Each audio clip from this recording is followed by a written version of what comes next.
My greyhound loves walkies. He's an absolute fiend for them, and will actually bark at me to demand we go out to explore the neighborhood in the evenings. This works well for me since I am more of a night person by nature, and often it's too hot to walk during the day. I'm female and on the short side, 5'3", and I often get comments about how large my dog is compared to me. Greyhounds aren't known for being good attack dogs. They're really just friendly goofs, but have found that many people just see a big, large black dog and assume he's vicious. His black coat is actually a bit of a problem since he becomes practically invisible in the dark, what I like to refer to as his stealth mode. So usually when I'm walking out with him, I'm more concerned with cars not being able to see us, rather than being attacked by a stranger. I even got a flashing collar, aka a disco collar, for him to wear at night, after he was nearly hit by a car while we were crossing a street. One night back during the height of the pandemic in our area, we were walking home from a local dog-friendly sports field where he had been practicing some zoomies. It was only around 8:30 in the evening, but completely dark, and the whole area was empty due to restrictions and it being late in the autumn. The disco collar was in need of a recharge and was barely visible by the time we were heading home. We're walking down a quiet residential street that we've been down at least a dozen times before, when I heard a car approaching behind us going way too fast, only to slam on its brakes a short distance past us. Okay, creepy, but maybe they're just idiot teenagers. They were driving erratically, like someone who's really bad at driving a clutch, and I'm pretty sure they accidentally killed the engine when they stopped. I felt more relaxed when I saw them jerkily pull into a driveway, only to go on high alert again when I saw them turn around. I decided to start walking towards a nearby house, hoping that if the person in the car wanted to harm me, they would think I was walking up to my own home. The house also had a short fence in the front yard, and I wanted to put some barrier between me and the road, even if it was only 1.5 feet high. I only intended to go into the yard a bit, since this day I have no clue who lives in that house. But I realized that the car was slowing down as it was approaching me. At this point, I started backing further into the front yard, keeping my eyes on the car as it cuts across the road so it can put me and my dog in its headlights. My heart stops when the car does. It was diagonal, blocking the street, with the front of the car angled towards us. I'm standing in the middle of some total stranger's yard, fully convinced that someone is about to jump out of the car and try to grab me, and all I have to defend myself with is a bag of dog poo. Then the car just drives off down the road. They had to restart it because the idiots killed it again when they gave me a fright of my life. They just went away without saying or doing anything. It was only when they were almost out of view that it occurred to me to try and get the license plate, and I was so panicked. I couldn't tell you the color of the car for sure. I stood around a few minutes to see if they would come back, but they didn't. I thought about calling the cops, but decided that I didn't want to wait around. And it didn't occur to me till much later that I could have just given them a statement when I was somewhere safer. I then walked home completely confused about what just happened. As I was replaying things in my head, a thought occurred to me. Between the bad street lighting and his disco collar running out of charge, whoever was in that car wouldn't be able to see my dog the first time they drove past. It wouldn't have been till I was in that front yard, in the headlights of the vehicle, that the driver would have been able to see the 65-pound dog standing next to me. I can never know for sure, but I really believe that whatever that person wanted to do, seeing my good boy made them decide against it.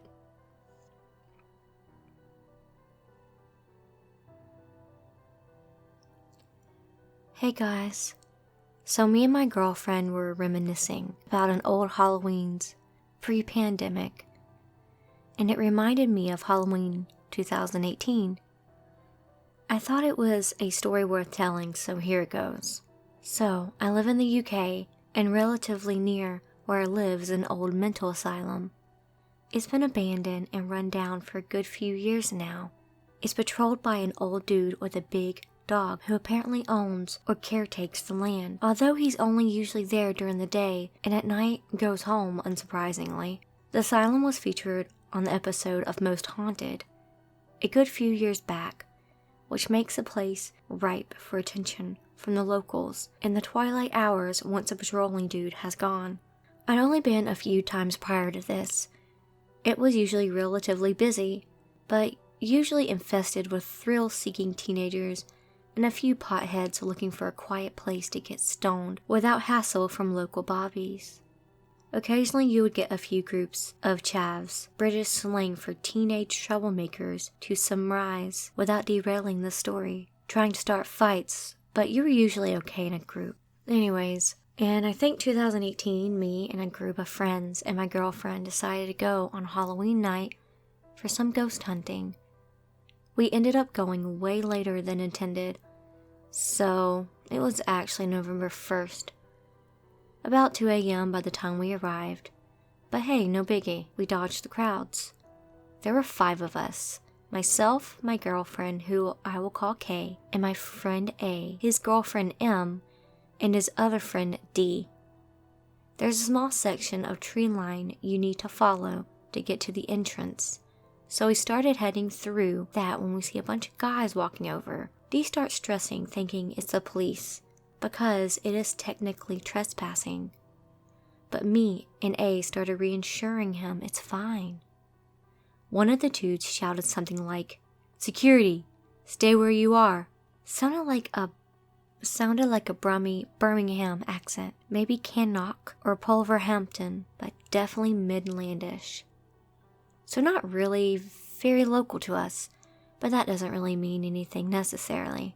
However, A, who comes here a lot as he lives a 3-minute walk away or something, basically replies with, "They don't have security here, nice try mate." And the dudes just all kind of laughed and go, "You got us." We all laughed and that was fine. No big deal there, we thought.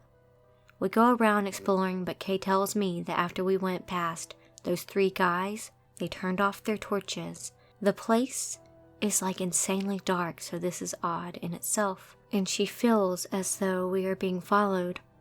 I tell the others. D started freaking out. A and M assures us it's all fine. Another thing I should note is that these guys weren't the average people you would see at this place. They looked to be like in their late 40s. All quite big and broad, not as usual sight for an asylum at 2 a.m. As we're going around, we hear something landing behind us. We look behind trying to work out what it was, but we didn't see anything. We couldn't see where. I kind of figured they were coming from one of the nearby windows and started shouting up at the window a few explicitives at whoever was throwing them. They stayed silent, just occasionally throwing more. After A and K both got hit by a stone, we all determined it was time to leave and started to go. D and K basically wanted to run off, but A convinced us that they are likely just trying to scare us, so not to panic or run.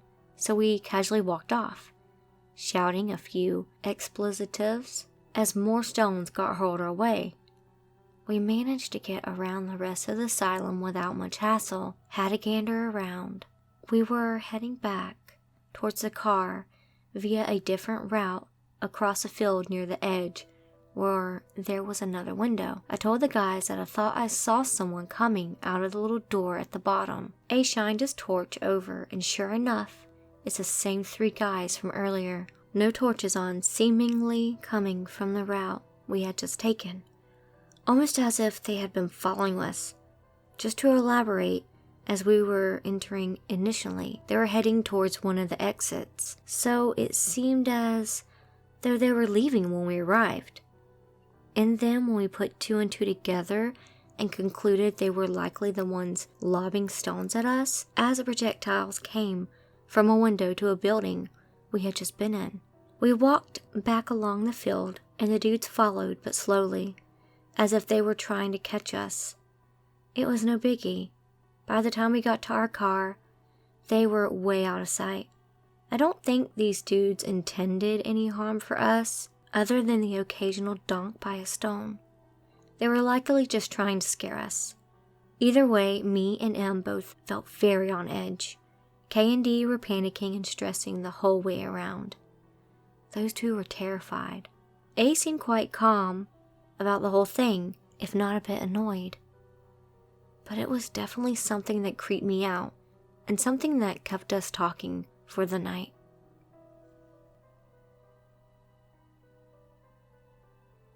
Long-time lurker, first-time poster.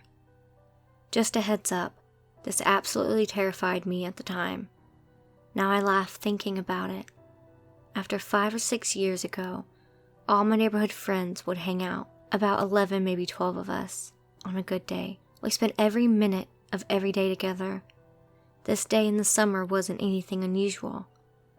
Now, we all live in a nice neighborhood, but as any other place, that doesn't mean anything. We were at my friend's house that day, and it was as dark as it was going to get for the night, about 10 p.m. or so. As we continued to shoot hoops in the moonlight, I happened to look down the street. I saw a man in all black walking in the road, heading towards us. He was not even close to the curb. He was wobbling all over the middle of the road, from the side to the middle, back to the side, clearly drunk. I pointed him out to everybody. I got that uneasy feeling in my stomach from reading and seeing very scary movies imaginable. I continued to keep my eye on him because I couldn't push him out of my mind. As he was about 2 houses down, I went to the garage to stay as far away from the street as I could. I could tell everyone seemed uneasy, as he seemed to slow down as he approached. I could hear his loud footsteps stop right out front. I peered out from the garage. As I stuck my head back in, I heard him say, "I'm not afraid to shoot." The tone in his voice made my heart sink. He said it with such a serious and raspy voice. He looked like trouble. Another friend yelled to us that the man had a gun, and we all ran inside the house. We locked the doors and someone looked out the window. He was still outside. What was he doing? Why won't he leave? We all started to panic. We had nowhere to run. My heart was about to explode out of my chest. My friend had a small house, with not many places to hide. He grabbed his shotgun and went outside, and I followed him back into the garage. He cocked it and yelled, "Do we have a problem?" The man seemed unbothered in his drunken state. He took his hands out of his sweatshirt and said, "I'm not afraid to shoot," as he mimicked shooting the basketball with his hands. I nearly threw up. I was shaking from all the adrenaline that had gone through me, but it turns out the man wanted nothing more to shoot the basketball. I'm glad my group of friends all took it seriously regardless. So, to the drunken guy who told the group of kids he wasn't afraid to shoot at night, I'd like to meet again. It'd be funny to explain the heart attacks you gave us.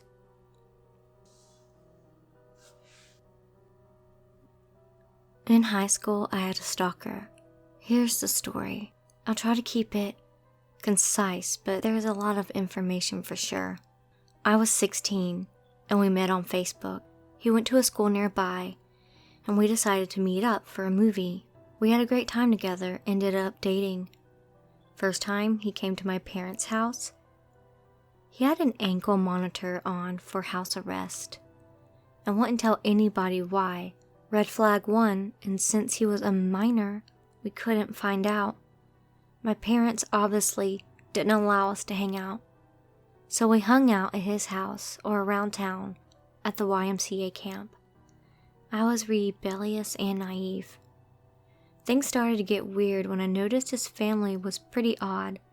One day we were having sex in his bedroom, and I saw his father looking through the blinds. I screamed and called him out, and his dad ran off. Stalker guy told me that his dad was just into redheads and liked to watch us, so this wasn't the first time. I went to leave and his mom was doing crack in the kitchen, so I decided it was time to break up. This is when it got bad. He started crying and told me that he's in cancer treatment and that's why he needs me. He doesn't have long to live, blah blah blah. I believed him and told him we could be friends. This is when the stalking started. He switched schools to my high school, but never went to class. He would just stand outside of my classroom looking inside until it was a passing period. When I would leave class, he wouldn't address me. He would just follow about 10 to 15 feet behind me to my next period and stand outside the classroom again. I was too intimidated to say anything to him. He was 6'4" and a heavyset guy, so I just let it happen for weeks. It started to progress to where he would follow me home every day. He would get on the same bus as me, despite living across town, and walked 10 to 15 feet behind me all the way to my house. He would stand outside, just staring up at the window, until around the time my parents got home, and then he would just leave. Finally, I told him to fuck off and leave me alone. I told him we could no longer be friends or acquaintances and to forget about me. However, that escalated things way further. I started getting about 150 calls a night. Half of them were him screaming death threats and in detailed torture methods that he wanted to do to me, and the other half were him singing me love songs that he wrote on his guitar. Every time I blocked his number, he seemed to magically get a new one and leave me more messages on that. I woke up one day to see that overnight, he had left me one of those dancing, singing snowmen on my porch. He had stabbed it in the head and the knife was still sticking out. He covered it in a liquid deodorant that I had previously mentioned liking the smell of, and I noticed there was a hole where the little song recorder device was. When I pressed the hand, it was not the regular Frosty the Snowman song that played. It was his voice singing eerily, "I'm going to have you forever. I'm never going to let you be." I was done at this point and told my parents, who contacted the school. They suspended him, but he still waited at my bus stop every day and walked to my home with me. One day he ran at me like he was going to tackle me. When I tensed up for the impact, he stopped and hugged me. It wasn't a regular hug. It was like he was trying to crush me. I was 5'1" and about 90 pounds at the time, and he ended up cracking one of my ribs. I cried, and he started crying too before running off. He left me a voicemail apologizing in a song. This one night is a night I'll never forget, and it's the reason we got a restraining order and my dad got a gun. I woke up one evening for no reason. I was fully awake. I got up to go to the kitchen to get a glass of water to relax, and in the reflection on my fridge, I saw movement in my backyard. I couldn't see well because it was so dark outside and so light inside, so I went to the back sliding glass door to get a better look. When I got closer, I was met with the silhouette of a 6'4" man standing just outside the door. Stalker guy was in my backyard, under my room window at 3 a.m. He was just staring at me. I yelled and my parents got up, but he was gone by the time my dad went outside. There's a patio right outside my bedroom window that goes all the way to the ground, so it's possible he could have been on top of the patio, looking directly into my bedroom window. We got a restraining order granted shortly after that, and Stalker Guy dropped out of school. I haven't seen him since in person, but every 6 months he makes a new Facebook and tries to friend request me. I just block it and report it every time. Scary stuff. Y'all ever heard of that myth that if you wake up in the middle of the night for no reason, there's likely something looking at you? Well, maybe it's true. I don't know what he's doing now or where he went, but I do not care to know. Let's not ever meet again.